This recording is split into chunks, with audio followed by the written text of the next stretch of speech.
इतने सारे छात्रों ने, किस उम्मीद से लोग गांव से आते हैं पढ़ने के लिए दिल्ली में। मैंने देखा मुखर्जी नगर में जीने के नीचे थोड़ी थोड़ी जगह में बच्चे बैठ करके किराए पे लेकर के पढ़ने के लिए आते हैं, और उनके एग्जाम को बार बार जिस तरह से सरकार षड्यंत्रों के माध्यम से कैंसिल करती है, लीक करती है, और 17 बच्चे सुसाइड करने में मजबूर हो जाते हैं। ये सारे देश ने नहीं, सारी दुनिया ने देखा।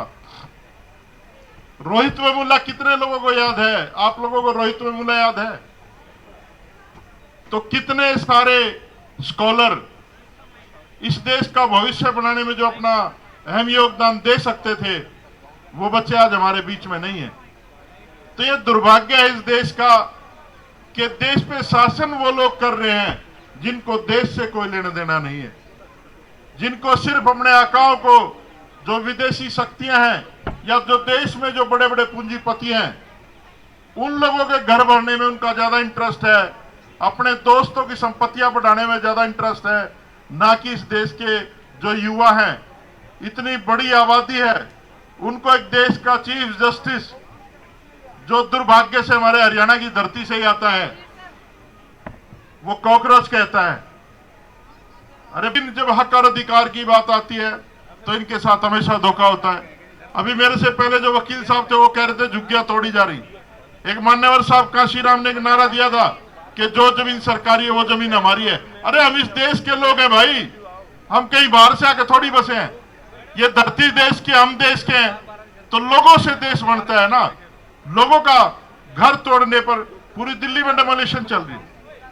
मान लिया, लेकिन गलतियां रिपीट होती हैं, अकाउंटेबिलिटी फिक्स नहीं होती, बच्चों को सोल्यूशन नहीं मिलता, सवाल तब खड़ा होता है। अभी जो एसएन की बात मैं आपसे बता रहा हूं, मीडिया ने उस मुद्दे को खूब उठाया, बच्चों ने प्रूफ दिखाए। 4 लाख, क्या विश्वास करेंगे कि तकरीबन 18 लाख में से 4 लाख बच्चों ने रीएवैल्यूएशन के लिए अप्लाई किया था। 4 लाख, यानी हर चौथा बच्चा ये मान रहा था कि मेरे साथ कॉपी चेकिंग में गड़बड़ी हुई है। बात बताना चाहते हैं, जो कॉकरोच जनता पार्टी है, इसको जितनी पब्लिसिटी मिली शायद ही इस दुनिया में किसी को मिली होगी, और इस देश को बनाने में जो योगदान रहा, उस महापुरुष का नारा ना लगे तो सारे प्रोटेस्ट आजकल अधूरे से लगते हैं।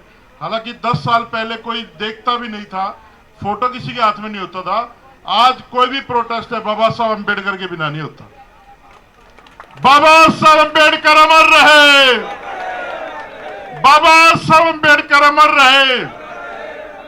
साथियों, इतने सारे छात्रों ने, किस उम्मीद से लोग गांव से आते हैं पढ़ने के लिए दिल्ली में।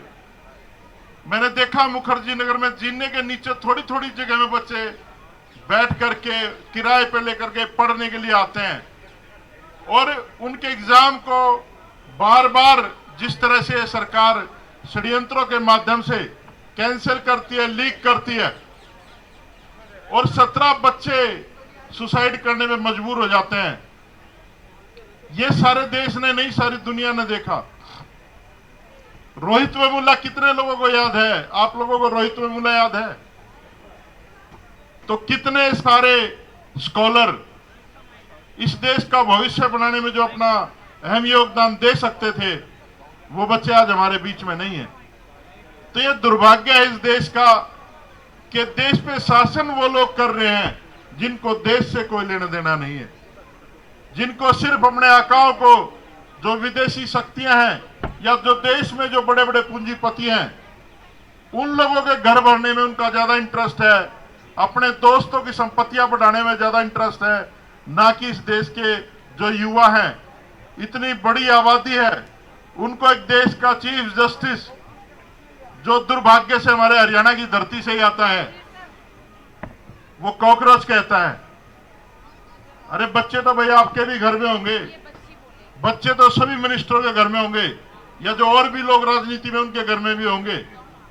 तो बच्चा देश का भविष्य होता है, और जो भी इस देश में चाहे बाबा साहब अम्बेडकर हो, चाहे ज्योतिबा फुले हो, या आप जितने भी अब्दुल कलाम साहब हो, जितने भी लोगों ने इस देश का निर्माण किया, सभी गांव की पृष्ठभूमियों से, गरीब झुग्गी झोपड़ियों से, दलितों में से और पिछड़ी जातियों में से निकल के आए हैं।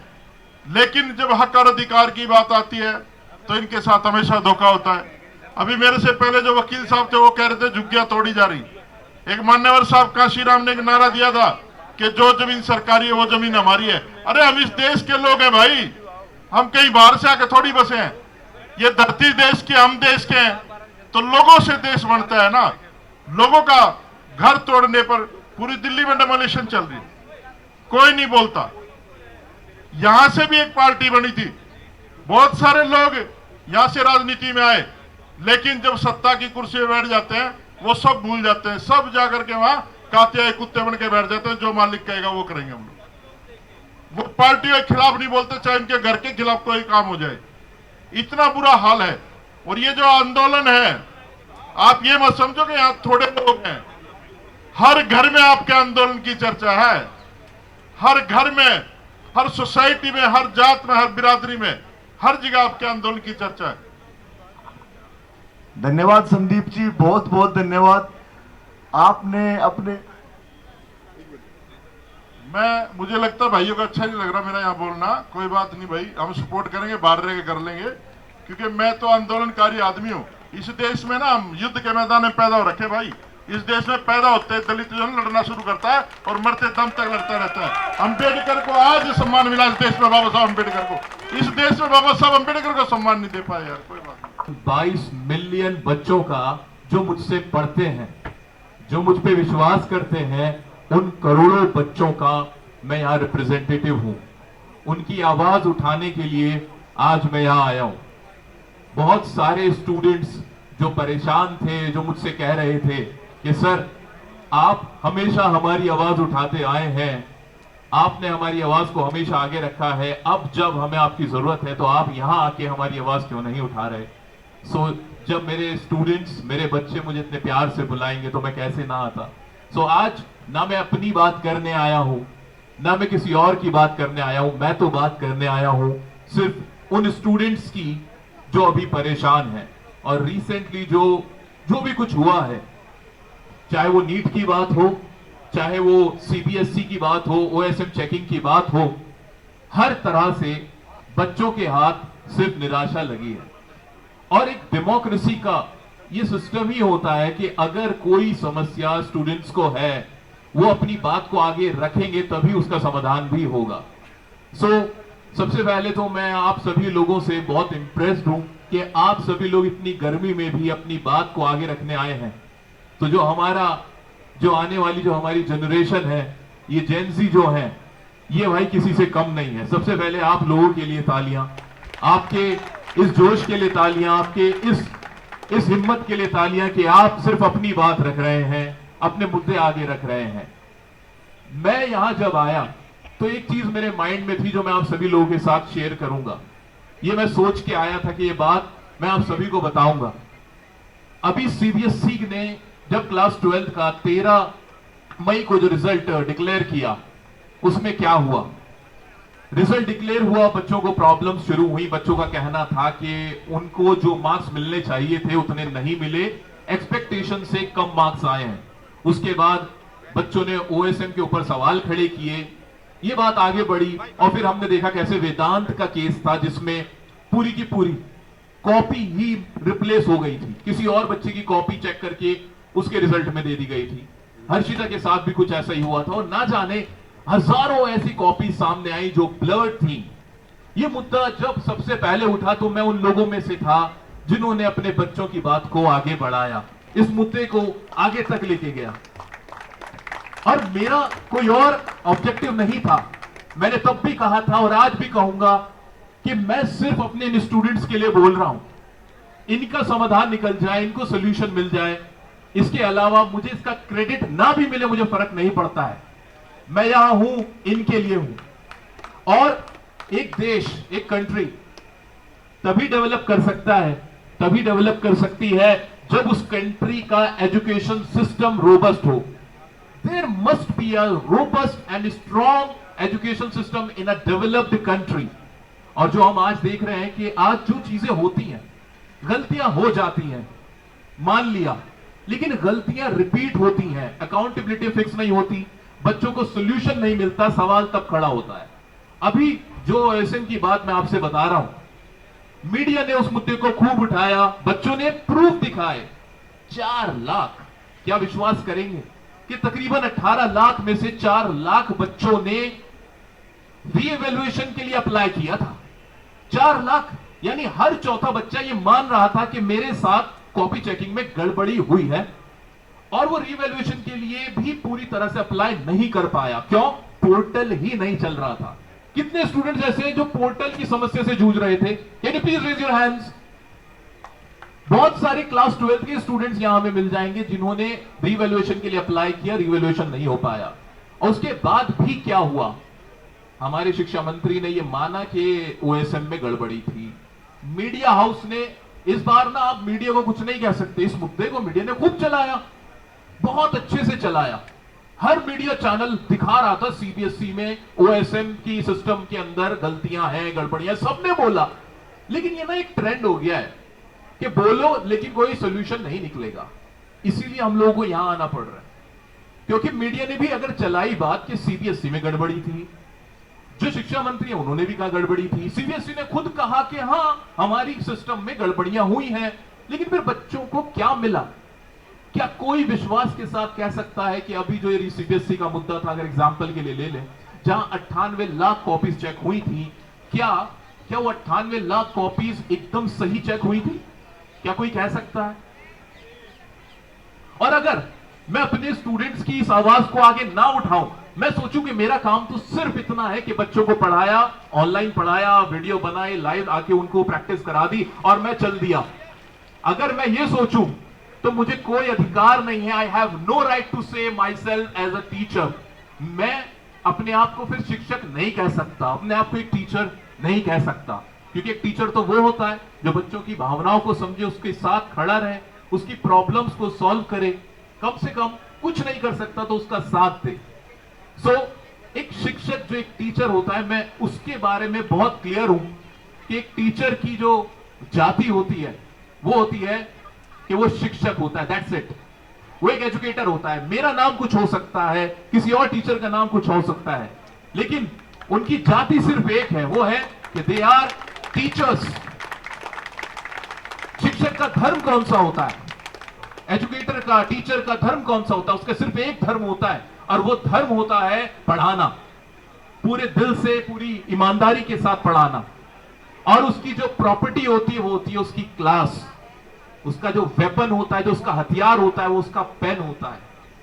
तो ये शिक्षक के ट्रेड्स हैं जो मुझे लगता है हम सबको समझने हैं, और हम सभी का एक ही पर्पस होना चाहिए कि इस एजुकेशन सिस्टम में जो भी खामियां हैं वो हम आगे बच्चों की मदद से लेके जाएं, सरकार तक पहुंचाएं, जो जिम्मेदार लोग हैं उनसे सवाल करें, उनकी अकाउंटेबिलिटी फिक्स हो, और हम एक ऐसा सिस्टम बनाएं जहां पे हर कोई जब भी एजुकेशन की बात करे तो उसे ये मन में डाउट ना हो कि जो एग्जाम मैं देने जा रहा हूं, क्या वो एग्जाम ठीक से कंडक्ट भी हो पाएगा। यहां पे NTA के कुछ स्टूडेंट जरूर होंगे, CUET का जिन्होंने पेपर दिया होगा। CUET का हर साल का ये रहता है कि पेपर ठीक से कंडक्ट नहीं होता। तो ऐसा क्यों होता है? पूरा 1 साल मिलता है NTA को CUET का एग्जाम कंडक्ट कराने के लिए, पूरा 1 साल मिलता है नीट का पेपर कंडक्ट कराने के लिए। तो ऐसा क्यों है कि हमारे इंतजाम में कमी रह जाती है? मैं तो इतना मानता हूं जहां इंटेंट एकदम क्लियर होता है, जहां आप डेडिकेटेड होते हो कोई चीज करने के लिए, फिर ये गड़बड़ियां नहीं हो सकती, एटलीस्ट रिपीट नहीं हो सकती। मैं बहुत ज्यादा आपका समय नहीं लूंगा, लेकिन जो बात मैं आपसे पहले कह रहा था कि कुछ चीज है जो मैं आपको जरूर बताना चाहूंगा। एक CBSE का स्टूडेंट था जिसने मुझे मेल किया था, जानते हो, उस मेल को पढ़ने के बाद मैं रात भर सो नहीं सका था। वो मेल अगर आप भी सुनेंगे तो शायद आपके मन में भी वही भाव आएगा। मैं आपको पढ़कर सुनाता हूं।